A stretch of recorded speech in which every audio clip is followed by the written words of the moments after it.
Welcome to Lizards of the Toast. And what are we talking about? We're talking about mono black scam, buddy. But we're talking about scam rack. And this is my version. Um, Two very similar decks actually took some top eights, I heard. So that was cool. So if you're here, you want to know how to take somebody's good stuff, their donuts, and toss them aside, right? So that's what we're going to do. We're going to steal the donuts and throw them away. Who needs those unhealthy snacks, right? So, what do we have as a creature base? It's pretty light. Now, I've been running this deck almost since Rakdos Scam because I made this as a budget version to scam the scam, and that's where it started. So if you go back in my channel, you can find that. Anyways, Orcish Bowmasters. Flash, 1 and a black, baby. When Orcish Bowmasters enters the battlefield, whenever an opponent draws a card, except the first one they draw in each of their draw steps, Orcish Bowmasters deals 1 damage to any target, then amass orcs. So you get that orc army, and you are punishing card draw. And we are running a 1, a 2, a 3, and a foil. All right, and we have the Doothy, Mr. Doothy Voidwalker here. This is one of the best creatures ever made for black. Has shadow, can't be blocked or blocked only by creatures with shadow. If a card would be put into an opponent's graveyard from anywhere, instead exile it with a void counter. So we're creating a new hand for ourselves. We can tap and sacrifice Doothy. Choosing an exiled card an opponent owns with a void counter on it. You may play this turn without paying its mana cost. Just think, as we're having our opponents discard things, what that can entail. And we're running 1, 2, 3, and a foil. All right. If anybody's wondering, most of these cards came from my local game store. So that is why there's kind of mismatches. I like to get as many as I can from there. And that's Langs, and I love Langs. Thank you, Langs. You are a blessing in the community. Anyways, Grief, another blessing in a different community. 2 and 2 black, but we'll just say, so the casting cost for Grief is you must exile a black card from your hand. I'm just kidding. It's 2 and 2 black. It has Menace. That's disgusting. When Grief enters the battlefield, target opponent reveals their hand. You choose a non-land card from it. That player discards that card, but that evoke. Now that's the problem with this card. Exile a black card from your hand. Boop. Immediately sacrifice it, but do an undying effect and you have them discarding 2. Not at a limited cost to us, because as you guys know, when I ran 8 rack with Smallpox, I was like, those undying effects take up a lot of meat in the deck. But through deductive reasoning, I've found that Grief does it better. So we're running 4 Grief. And, oh, look at that one from the LGS. Oh, boy. Oh, it's full art. Oh, it's pretty. It actually looks like the time I spilled coffee on a sketchbook. Anyways, so 4 Grief, and we have Shielded the Apocalypse. Death Touch. Whenever you draw a card, you gain 2 life. Or me, rather. I gain 2 life. Whenever you draw a card, you lose 2 life, opponent. We have 2 Sheoldreds. Now, every other one of these I see I'm running 1. I run 2 of these, and I could almost... no, I wouldn't do it. But the reason I run 2, I want Sheoldred in my hand. By the time I have 4 mana, I want to drop her. Now, here's where my deck gets a little bit different. We have Surgical Extraction as we're getting into our instance here. There we go. And certainly. All right, so as we're getting into our instance, we have Surgical Extraction. Now, honestly, I don't even see this being ran in this deck. And the 2 winning decks that I saw in the top 8, let's see. I can't remember... I think Big Friendly Gamer may run a 1 of Surgical Extraction, but I run 2. Oftentimes I main deck them. It's Phyrexian mana, so it's black or it's 2 life. So I'll save it for the explanation why this isn't, why I've chosen this and why I believe it's the best option. In fact, I believe this is the best version of the scam deck. I will stand by that. This is the best mono black scam version out there. The best. The best, Jerry. The best. Not to be a tooting my own horn or anything, because I had a lot of input from a lot of places. So, in any case, choose target card in a graveyard other than a basic land card. So that's fetches, instants, sorceries, creatures. Anything that's not a basic land card, right? Search its owner's graveyard, hand, and library for any number of cards with the same name as that card and exile them. Then that player shuffles his or her library. If you're going against burn, okay, my goodness.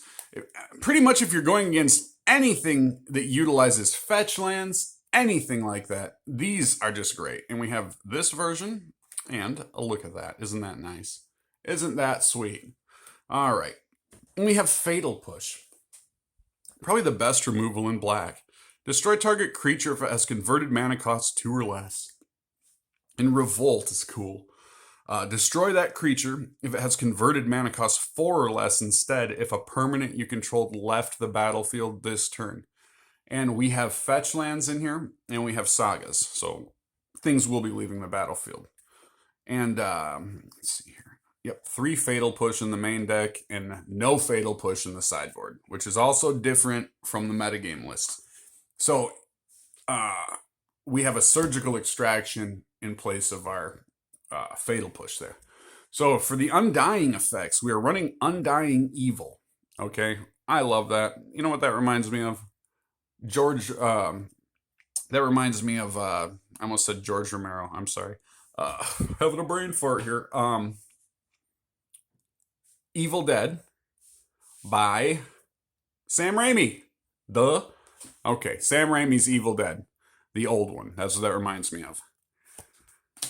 All right, so we have Not Dead After All.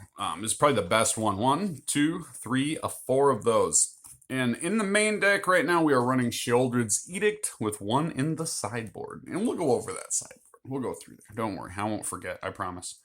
All right, Sorcery time. And this is pretty much, you guessed it. So, what do we have for Sorcery time? We have target player reveals his or her hand. Choose a non-land card from it with converted mana cost 3 or less. That player discards that card. So we are running 1, 2, Inquisition of Kozilek. We are running Thoughtseize as well. Probably the best version of a discard card there is. Target player reveals his or her hand. You choose a non-land card from it. That player discards that card. You lose 2 life. 1 a thing. So we are running 4 of those. And in a single slot here, just like almost all the other ones, as a single slot, we are running Wrench Mind. Look at that. Ow. I mean, what's going on there, right? That mind is being wrenched. How rude. So, what is the sound of one head snapping? That? I don't think so. Probably more dramatic. Target player discards 2 cards from his or her hand unless he or she discards an artifact card from his or her hand. So, that's very brutal. That artifact card thing, forcing someone to discard an artifact rather than 2 cards, I like a lot. So let's look at our little group of Lily. All right, so we'll check out our little artifacts that we keep in the main deck most of the time. We have a Pithing Needle. Enters the battlefield, choose a card name. Activated abilities of sources with the chosen name can't be activated unless they're mana abilities. We run 1. We have a Shadow Spear. Equipped creature gets +1/+1 and has trample and lifelink. We pay 1. Permanents our opponents control lose hexproof and indestructible until end of turn. Sure. Its equip cost is 2. This is an excellent card. If you feel like you're getting burned out, man, this is wonderful to pop onto a creature there, like a grief. Get that 4 life if you have scammed back grief. Now we have a couple of fun ones here. I have a lot of racks. Now this one was given to me and it's Lucky Rack. So if an opponent has fewer than 3 cards in hand during his or her upkeep, the rack does 1 damage to opponent for each card fewer than 3. Invented in Mishra's earlier days, the rack was once his most feared creation. And as I've often said, that looks like one of those like child doors from back in the day where you'd pull them, a little accordion kind of. Like the doors they put over old elevators. So, not exactly a rack. Now, my second version of the rack I have in here, that's the rack we know and love. Oh, that's nice. Isn't that sweet? Isn't that just a nice place to go lay down and read a magazine? Or a book, preferably. So, we have another rack, 1 mana, and rack enters the battlefield, choose an opponent. Now, this one's worded a little bit different. At the beginning of the chosen player's upkeep, the rack deals X damage to that player, where X is 3 minus the number of cards in his or her hand. Now here we get into our enchantments, or planeswalkers rather. We have 3 planeswalkers. We have a little, we have this fancy one that we opened up from a pack from our game store. We have these 2 that we bought from our game store. Ooh, very nice. And what Lily does is she acts as a kind of a referee for us here. She's keeping that discard going with that +1, and we're -2, and target player is sacrificing creatures. And -6, separate all permanents target player controls into 2 piles. That player sacrifice all permanents in the pile of his or her choice. So, yeah, that can happen. That's not really where we're going, though. And let's talk about the mana base a little bit. Then we'll go to the sideboard. We have Castle Lochthwain. Castle Lochthwain enters the battlefield tapped unless you control a swamp. You can add 1 black, and for 1 and 2 black, you draw a card, then you lose life equal to the number of cards in your hand. I love Castle Lochthwain. We're just running one of them. Then here's our sagas. So these act as the rack. So technically this is a 6 rack, because this can search out the rack. In addition to our other toolbox artifacts. So Urza's Saga enters the battlefield, put the lore counter. We know how sagas work, right? Or you should. But this is weird. It's an enchantment land, Urza's Saga. Very strange. So first it gets add 1 colorless.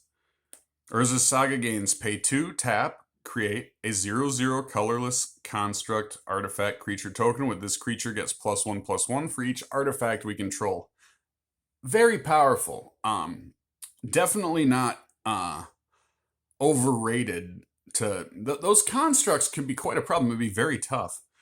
But then for our third, we have search your library for an artifact card with mana cost 0 or 1. Put it onto the battlefield, then shuffle. So that is going to be our racks. That is going to be Chalice of the Voids if we need. 1, a 2, a 3, a 4, of course. Now, Mishra's Factory. I love this card. You can tap it, add a colorless, pay 1. Mishra's Factory becomes a 2/2 assembly worker artifact creature until end of turn. It's still a land. Then you declare it as a blocker. Okay. Then tap it, target assembly worker gets +1/+1 until end of turn, leaving you with a 3/3 blocker, my friend. That is very fun. All right, we got 2 of those, Mishra Bubble. So Urborg, very necessary in this deck. Urborg, Tomb of Yawgmoth. Each land is a swamp in addition to its other land types. And weirdly, 1, 2, 3, 4. Not often do you see 4 Urborgs in a mono black deck. Usually it's like a 1 or 2 of.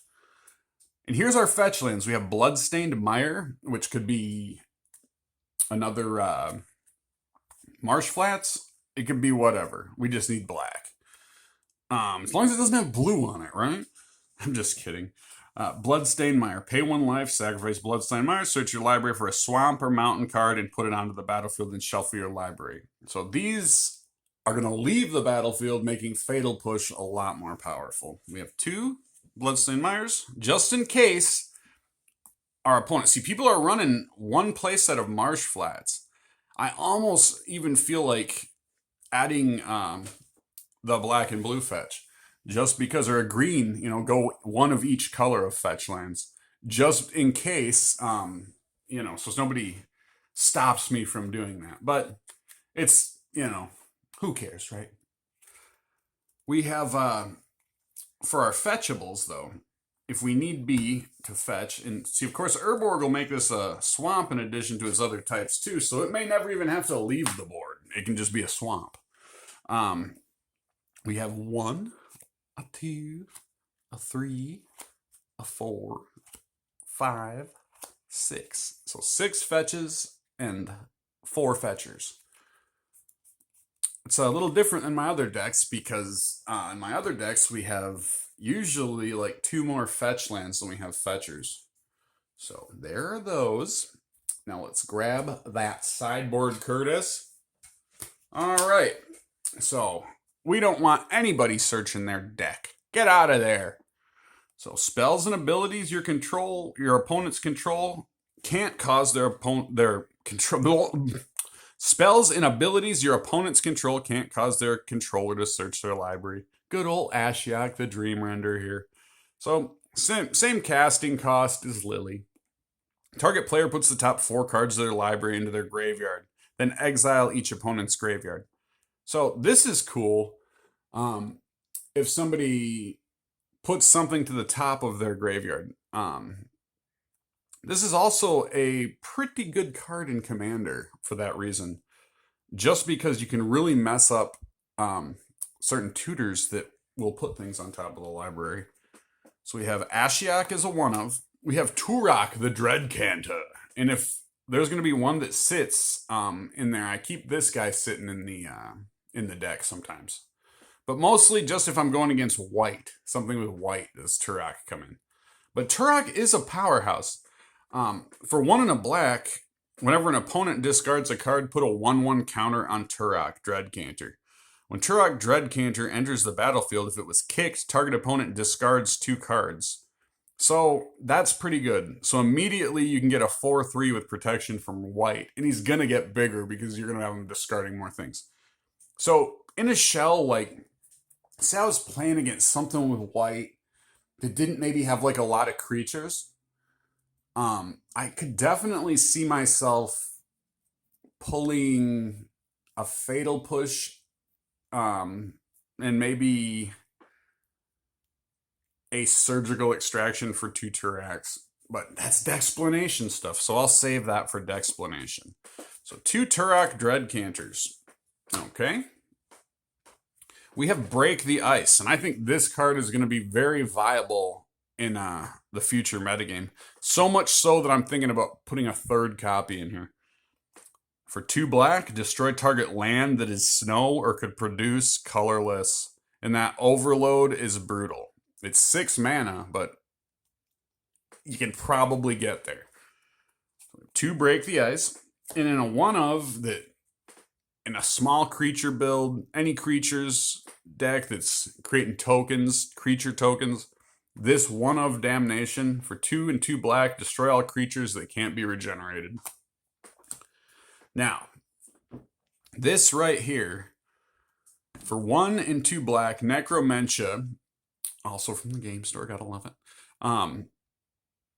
Necromentia, choose a card name other than a basic land card name. Search target opponent's graveyard, hand, and library for any number of cards with that name and exile them. Then that player shuffles their library, then creates a 2/2 black zombie creature token for each card exiled from their hand this way.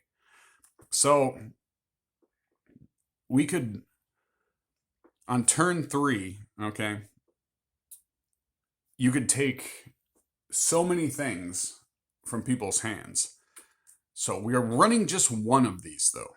And the reason being, I think with all the discard, Surgical Extraction is more viable for its free mana cost, or its Phyrexian mana. Here's our other Sheoldred's Edict. Now, if we're coming up against something that has Planeswalkers, which, again, I think you could almost put in a 1/3 of these coming up into the new metagame. So there may be a little changes, but I'm not scared of Modern Horizons 3. I'm ready for it. I'm ready for whatever's coming out of those new sets. So Sheoldred's Edict for 1 and a black. I think we already went over this, but just in case, just to keep the video consistent. Each opponent sacrifices a non-token creature. Each opponent sacrifices a creature token. Each opponent sacrifices a planeswalker. So that creature token, that's pretty cool, because if somebody has a big construct token, like a blocker, and we want to get some damage in with something, or we're scared of that doing too much damage to us, that creature token destruction is very important. Not to be overlooked, for sure. And then each opponent sacrificing a planeswalker, very good. So we have Chalice of the Void. So it's an obvious include. I was running a 1 of for a bit. Now I'm running back to 2 again. So I've got 1 and 2 of the Chalice of the Voids. Comes into play with X charge counters on it. When a player plays a spell with converted mana cost equal to the number of charge counters on Chalice of the Void, counter that spell. So we have Pithing Needle here. I absolutely love this card. I'm running 2 of in here. You know, we have 1 in the main deck, and then we have this old nice version here. Not quite as old as Pithing Needle itself, but it is the old Betrayers of Kamigawa artwork that's so cool. It disables with pinpoint accuracy. Well, it is a needle. As it enters the battlefield, name a card. Activated abilities of sources with the chosen name can't be activated unless they're mana abilities. So, if we have an artifact we're afraid of, things like that, fetch lands become totally redundant. It can shut down a saga. So 2 of those in the whole deck. One in the sideboard, 1 in the main deck is what I mean. So Neil Spellbomb. A lot of times this is in the main deck. Sacrifice Neil Spellbomb. Oh, excuse me, allergies. Exile all cards from target player's graveyard. When Neil Spellbomb is put into the graveyard from the battlefield, you may pay 1 black. If you do, draw a card. So this is something we can keep out there, and we have a way to take care of problematic graveyard situations. And as a bonus, we can draw a card if we pay a black. So pretty good. Now, Hex Parasite. This is a great card in here. And one that I really hope I don't have to cut. Because it seems like when I try to play shells where I cut this card, I need it. But then it seems like it kind of just sits when I don't need it. But it is one of those cards. It's 1 colorless. And then for X in a Phyrexian black, you can remove up to X counters from target permanents, including planeswalkers. For each counter removed this way, Hex Parasite gets +1/+0 until end of turn. So that is just awesome. For example, I have a feeling that Infect may rear its head again soon. So Hex Parasite for removing any type of those counters from target permanent. There's so many counters we can remove. I think we get a flying counter, problematic things we don't want to have counters on. A large creature, humans decks where you have a human that gets bigger, bigger, bigger. Anything with counters. So out of here, Buster. Now the Damping Spear. Since I've played, the Scam Rack, Damping Spear has been in it. If a land is tapped for 2 or more mana, it produces 0. I'm just kidding. That'd be funny though, wouldn't it? It produces a colorless instead of any other type and amount. Each spell a player casts costs 1 more to cast for each other spell that player has cast this turn. So we are a mid-range, right? There's a mono black mid-range control. We don't mind about an increased spell cost by the time we may need to cast this. So we're running 1 and 2. And oh look, there's our constructs, some wicked tokens, and that was the sideboard. Look at that, we're already there, you guys. Thank you so much for joining me. We will follow with a Dexplanation video, and we will talk about some of the decks we come up against. We'll talk about the problem decks we come up against. We will talk about, what else will we talk about? We can't really goldfish too good with this, so that's kind of out of the question. Yeah, we'll talk about sideboard options. We'll talk about different sideboarding for different decks we come against. pretty much the explanation thing. We'll do that. And right now, this is our most expensive beefer. This deck is very expensive, but it is very fun to play. It's very intuitive. It's got a lot of good stuff in it too. So if you did want to build this, and I will be honest, I have in my closet, I have a little treasure chest. Literally, it's like a thing T came in, and I have a little sealed packet in there, and it's got the original 8-rack cards. It has the smallpox and more removal, or more discard. Sorry, in the event that grief is banned in Modern, because there's so much complaining pants lately about it. It's not that bad to just have your donut thrown away. You know what I mean? All right. Well, what are we at? 25 minutes. How does that go? All right. Anyways, thank you for joining me. I hope we had a nice time here. And I'd never steal your guys' donuts.